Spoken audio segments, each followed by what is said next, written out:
Tag-init na pero nabalot pa rin ng andap ang mga halaman at pananim sa mga pulag sa Kabayan, Benguet. Pangamba ng mga magsasaka, baka masira ang kanilang mga bagong pananim na madaling mapinsala kung matindi ang lamig ng paligid. Sa tala ng Pag-asa, 13.5 degrees Celsius ang pinakamababang temperaturang naitala sa La Trinidad, Benguet kahapon. Karaniwang nararanasan ng andap tuwing Enero hanggang unang bahagi ng Pebrero kung kailan malamig ang panahon. Sumalpok sa truck ang isang kotse matapos umanong mang-hit and run sa Maasim, Sarangani. Wasak ang malaking bahagi ng kotse matapos pumailalim sa likod ng truck kaninang umaga. Pahirapan ang pagkuha sa driver na naipit sa loob ng kanyang sasakyan. Isinugod siya sa ospital pero hindi na umabot ng buhay. Bago yan, binangga at tinakasan umano ng kotse ang dalawang menor de edad. Nasawi ang isa sa kanila habang nagpapagaling sa ospital ang isa pa. Patuloy ang investigasyon sa insidente. Wala pang pahayagan truck driver na patungusan ng General Santos City nang mangyari ang insidente. Nasa kustodiya siya ng pulisya, gayon din ang truck at ang kotse.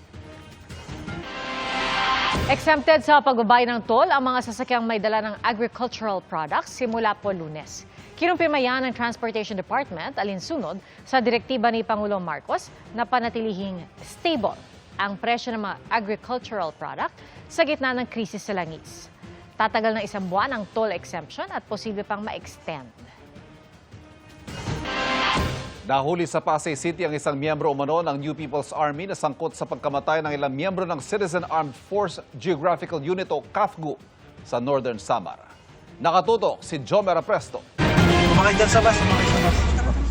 Tara. Hinuli ng mga tauhan ng Southern Police District Special Operations Unit ang lalaking ito sa isang terminal ng bus sa Pasay City pasado alas 7 kagabi. Dala kami warrant to Maris ha.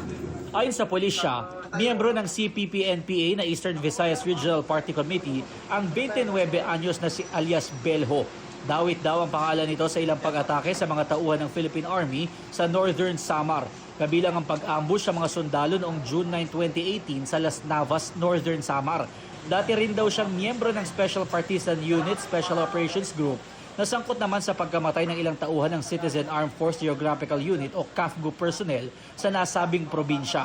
Ito po ay sangkot po sa mga operations po laban sa tropa ng gobyerno sa Northern Samar, kabilang po yung pag-ambush sa Philippine Army noong Hunyo 9, 2018. Tama ma'am, no? Top 8 most wanted yata siya sa Northern Samar.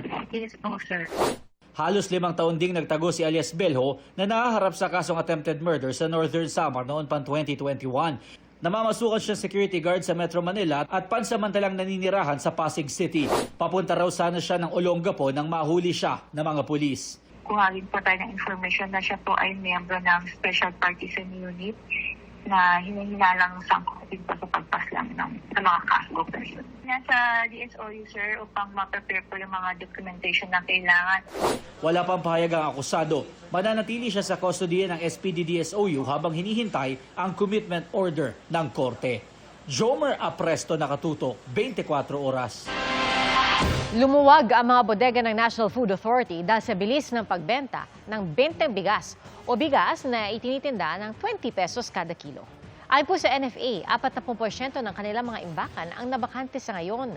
At mataas man ang demand sa 20 bigas, tiniyak ng NFA na hindi magkukulang ang supply ng bigas sa bansa. Sapat daw para sa 9 na araw ang buffer stock ng NFA at hindi nila ito sinasaid bilang paghahanda sa tag-ulan. Nasa 790,000 metric tons ng bigas ang plano ng NFA na mabili mula sa mga lokal na magsasaka sa buong taon.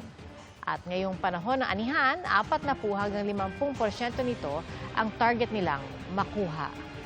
Pinaghahandaan din daw ng ahensya ang pagtitiyak sa supply ng bigas para sa posibleng pagtama ng matinding El Nino sa mga susunod na buwan.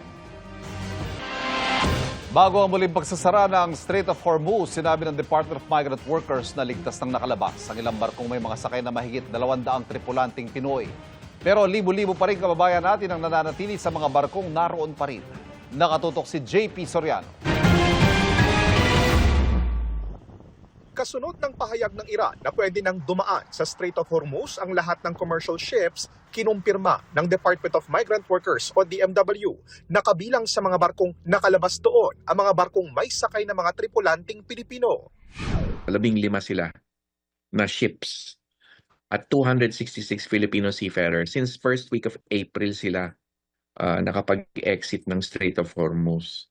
At ligtas sila lahat. We have confirmed this with their respective ship owners as well as their manning agency. Sa monitoring ng DMW, karamihan sa 15 barkong ito ay nasa eastern coast na ng Africa, habang ang iba'y nasa Southeast Asia na.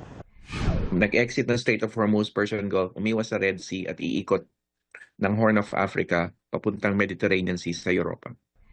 May mga nakalabas man, nakatuon pa rin ang atensyon ng DMW sa mahigit 4,000 pang tripulanting Pinoy na nasa mahigit 500 foreign flag vessels.